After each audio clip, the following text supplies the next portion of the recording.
Hello there, welcome to the channel, welcome back, perhaps, maybe, hopefully, and we are going to be showing you our pedalboard progress, which, as you can now see, includes all of the wiring being done, both for the signal flow and for the electronics. So here she is in all her glory.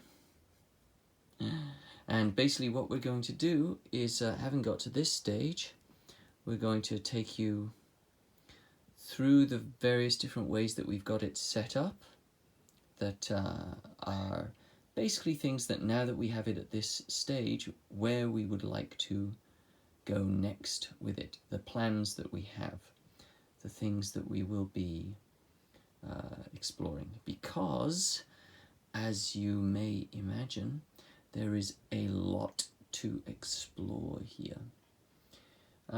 Please excuse some of the little tags on things, like on the boomerang here, and on some of the cables. Basically, we had another pedal board that you can see in some of our older videos set up quite a while ago, and these are leftovers from that, which will eventually get removed. So, still things to be done. Let's dive in. The first thing, because we actually have a nice list of notes here, we are going to be following the sequence from where the signal comes in, and then left to right on the pedal board. We're going to go up to the MK-V, and the basic plan there is we need to reset it from that previous pedal board I was mentioned, so that we have things in a way that makes sense, like a basic setup that makes sense. But the great thing about the MK-V, as we mentioned previously, is that it can put things in parallel. So we do want to have some settings ready so that we can try some of these things in parallel. More on that parallelizing later. So, next, the compression. Now, you will probably notice that we moved it from here to here after our previous video. And that means that we have access to the buttons on the fuzzes there for whatever reasons we may want them. Compression, though, the main area that we want to explore there is whether that will go after the fuzz, as we've been doing up to this point and had very nice results with, or whether it's going to go before the clarinet signal enters the fuzz. That's another option. Or we may even like it at the very end of the chain. We will see. We will be doing some different samplings, and that's of course where the MK-V is going to come in super helpful, because we can shift the order around of that compressor very, very efficiently. And once we know where we want it, then it will be much easier to maybe have that channel free on the order switcher there for something else. But that is something to be explored. Okay, next we are at the float here, and this top channel is the one that we are using for our tone bank on this side, which you will remember helps us by removing a particularly spitty tonguing sound that we get with the contrabass clarinet. Look at it nestled in there, isn't it? Very cute. So this top channel takes us to the tone bank. The bottom channel here, I mean, technically it's channel 2 and channel 1, but top channel takes us to the tone bank. Bottom channel takes us to the Super Ego Plus, which we will, of course, be getting to. Now, tone bank things.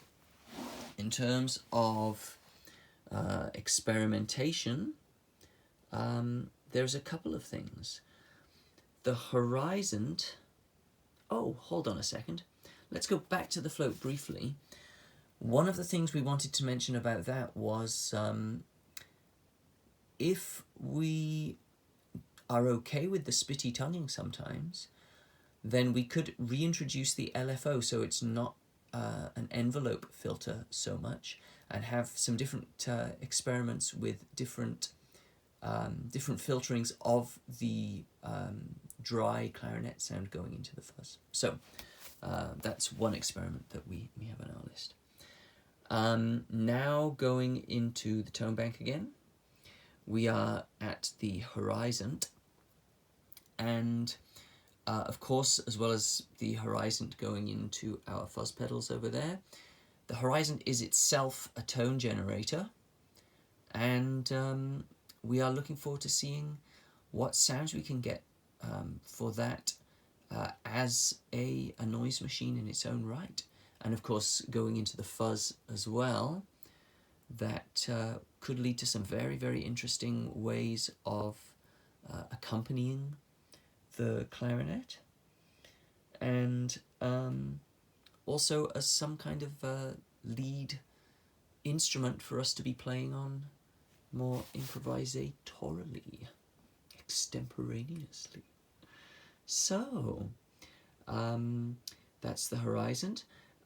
In the other channel, the dream sequence, and there's a couple of things here other than the stuff that we've already explored in terms of the pulses, the pulsing octaves, where we will be able to have that be a very strong rhythmic presence in our tone, and the random mode.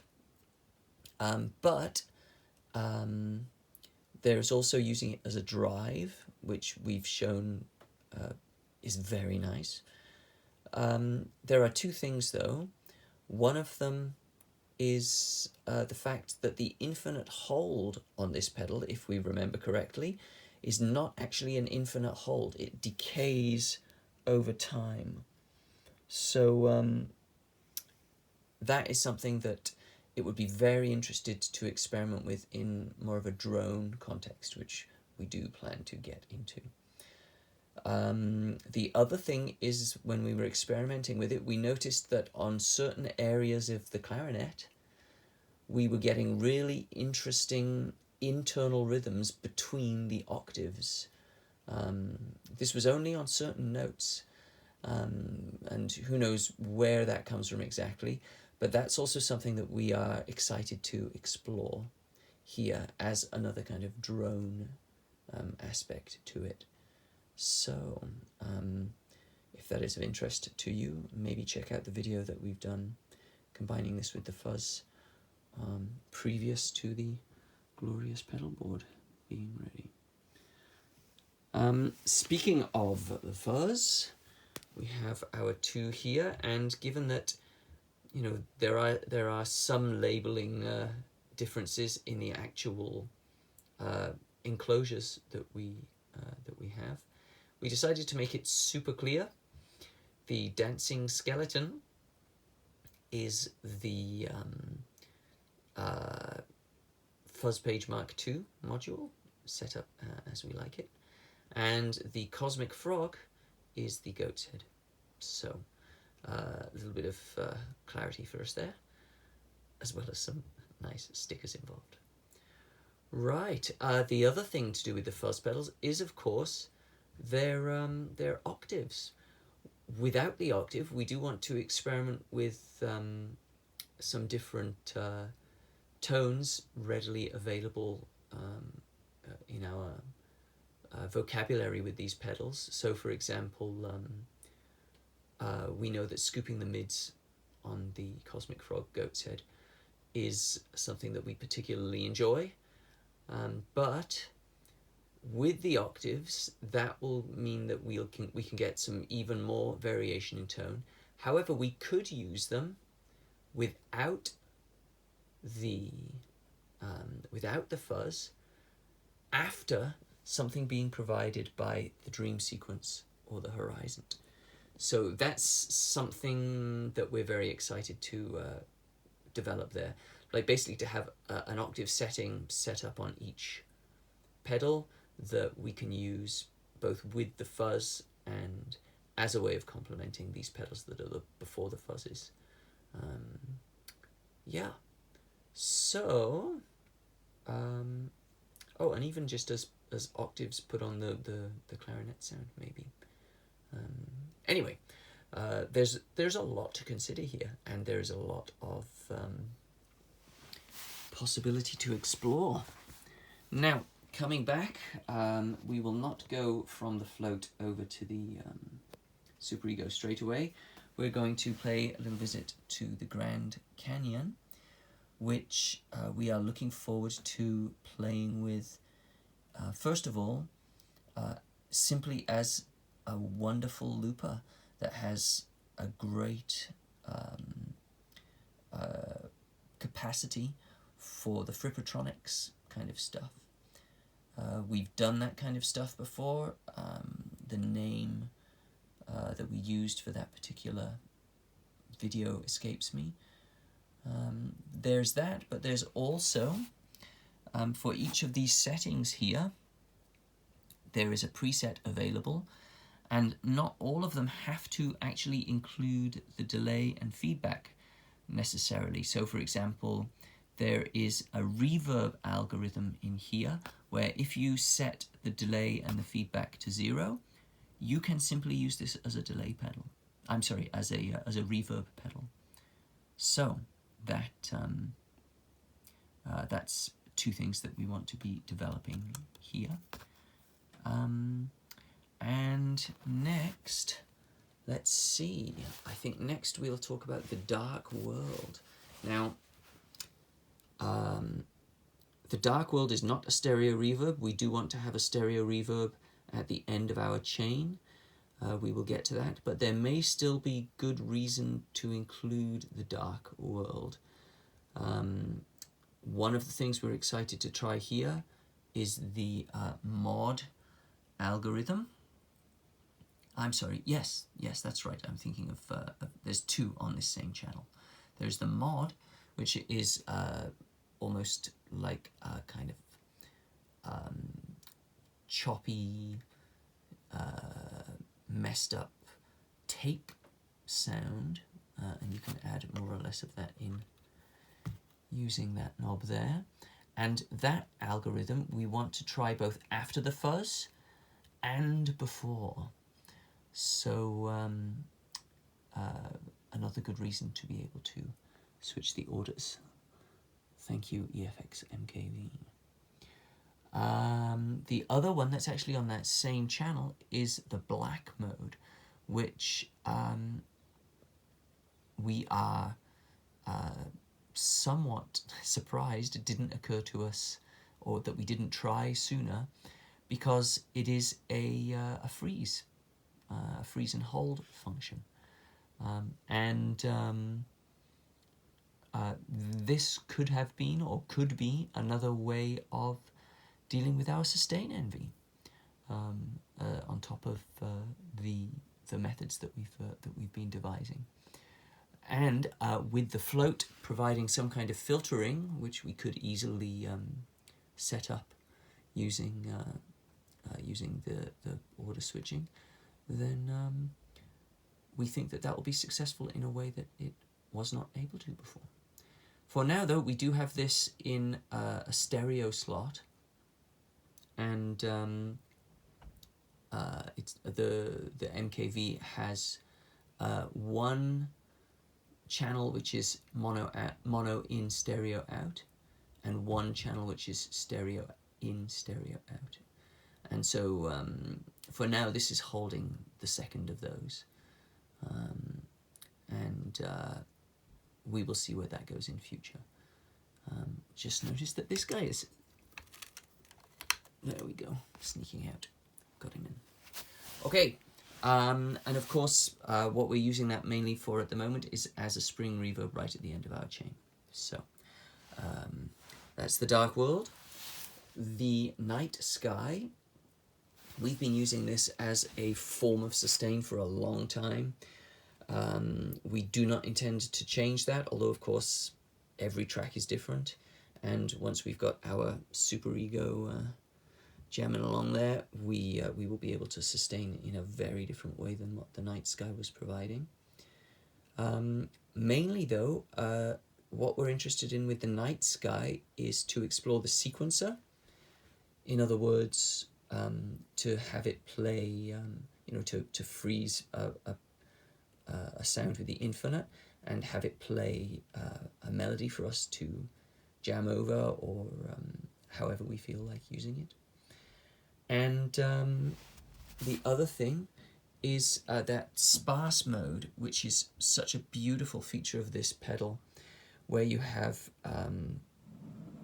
a lot of what's the term I'm looking for? In reverb, it's almost like a multi-tap kind of thing, where the reverb is so sparse, so spaced out. The way I think of it is that the walls are so flexible, the walls are so rubber-like, that you get these larger dollops of sound at the beginning. So that, combined with the drive, we are excited to explore as a way of introducing grit into the sound. Who knows what kind of possibilities might present themselves there. Okay, now, before we move on to the superego, we've got these pedals, the Dweller, the Enzo, and the Space Bender. They're in two different channels.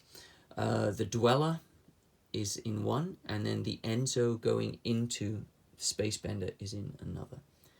So the Dweller is in a channel that does not do parallel, but that doesn't matter because mainly we're interested in having it before and after the fuzz for different reasons. After for the wobbliness that the phaser effect has, and maybe for the other thing that I'm about to mention. But the thing that I'm about to mention from before is before the fuzz, as a way of sustaining notes and adding interesting texture. Another kind of like ambient thing there. Drone ambient kind of vibe. So Space Bender is after the Enzo. I don't think there's anything we particularly need to say about the Space Bender, but the Enzo, we are quite excited to try a couple of different things out with. First of all, in dry mode, after the fuzz, it has an envelope, and to use that as a way of swelling in the fuzz into the Space Bender, we think will be very pretty. Plus, of course, there's the modulation, it says sustain, but in the dry mode it's a ring mod. So yeah. Also, we didn't think about this before. There's an envelope follower, which might be very interesting to try post fuzz. I think I remember trying that before, and it being pretty much just overwhelmed by the fuzz straight away. So maybe pre-fuzz. Let's see. The other thing though are the more synth-like modes. The poly and the mono are something that we want to try before the fuzz as a way of sustaining, because the sustain there will hold it for as long as we want. Or to use it in parallel. So, for example, in the mono mode, that would give us a sustained note above the fuzz. with a more synth-like tone. If it was the poly mode, that we're imagining almost like as a kind of synthy cloud that would be above the fuzz sound. So yeah, both very, very interesting possibilities. And of course then there's the fourth mode, which is the ARP mode, which generates kind of melodic content based on whatever harmony is being put into it. And that we are very excited about, because especially if we put that up an octave or 2 octaves, that could be a very, very interesting thing to have bleeping and blooping way above whatever tune we're playing. And of course, all of that beeping and bleeping and blooping channeled through the space bender, if we so choose. There we go. And finally, I'm not going to say finally, we'll get to the boomerang, not that there's that much there, but the superego chain, which, as we mentioned before, comes from this lower channel of the float.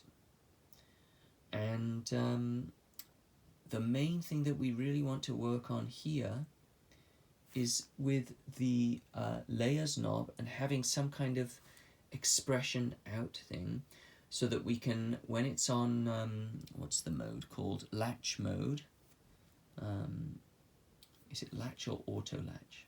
Anyway, the one where when we play a note, it holds it. When it's on that mode, it can vary between holding a single note or actually being able to play chords. So for example, we're playing a single note, we push a foot switch, and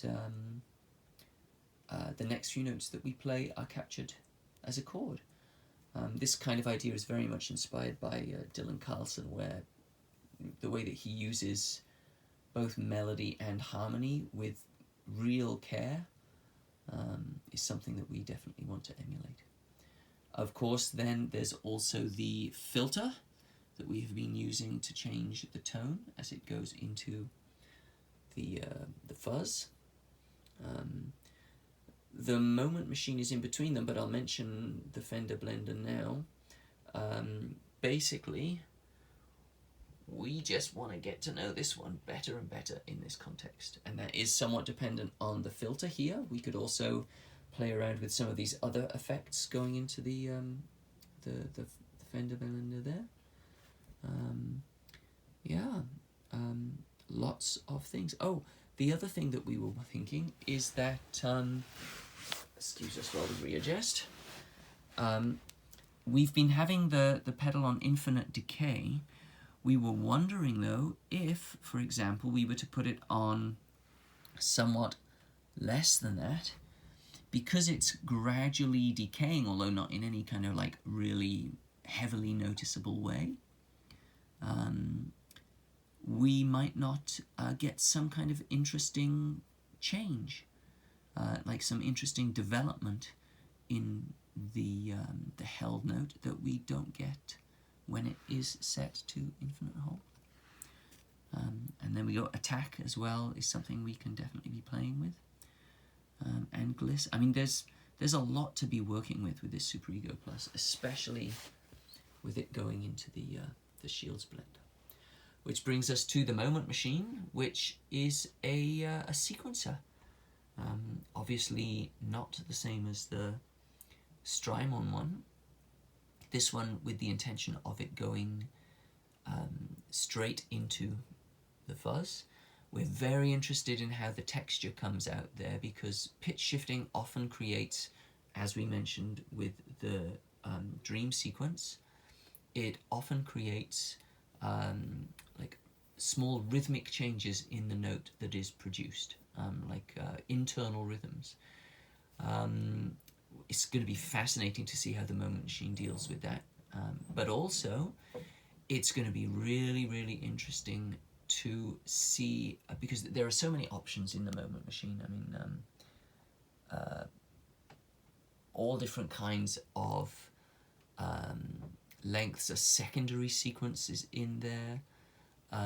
There's a randomizing. I mean, it's really just, we're so glad that we bought this thing. We haven't used it that much, but it's such an amazing machine. But all of that to say, there is also some kind of like modulation that you can put on notes. So we're wondering if the modulation combined with the internal rhythms of some of those pitch shifted notes might not provide us with some very, very, very, very interesting textures. But overall, we're just keen to see how it sounds when it goes into the blender. Yeah, and then of course there's the boomerang, a trusty looper that we actually have gotten to know pretty well, thanks to a lot of the vocal stuff that we were trying out with it and having fun with. A lot can be done there. Some very big ambient textures, I think. Some Steve Reich-esque intersecting rhythms with very slight variations of length, going in and out of phase, possibly. There's reverse stuff that you can do with the boomerang as a special function. Yeah, a lot going on there. We will also be using that when we try out the compression. So we can record the compression in one particular place in the chain, move it to another, and see if we want compression in more than one place, possibly. So, there we have it, the pedal board, and we do have a couple more thoughts, and let's have a quick look at our notes. Yes, here we go. A volume pedal. It is possible to put a volume pedal into this into the mix here. So that is something that we would very much like to include. For stereo, it is something that we are already thinking about, and we've been thinking about the R1 from Walrus Audio, which has the advantage of being able to change the stereo field. So that would mean we could have some real variation in what we wanted, and that would be basically to replace the thing that we're using the dark world for there. And the R1 does have a spring reverb as well as some huge ambient options and the capacity to get some grit and drive into both the plate and spring settings. So yeah, the other stereo pedal that we are jonesing after is the Artifact, because we do not really have anything in here that covers the degraded generation loss-esque stuff, other than the mod mode here, which doesn't really count because unfortunately it only affects the reverb. I'm sure there's ways to make that work for us by turning down the reverb length very low and using the mix knob and turning the modulation up high. That's another thing we can experiment with the dark world. But in terms of stereo, the Artifact and the R1 are our current desires in that department. But for now, I think it's fair to say that this is coming together very, very nicely. We are certainly feeling very happy with the overall vibe. Yes, I do believe that that's everything. Well, I hope this has been as interesting and enjoyable for you as it has been for us. And thank you for sticking around. Hopefully see you again in the meantime.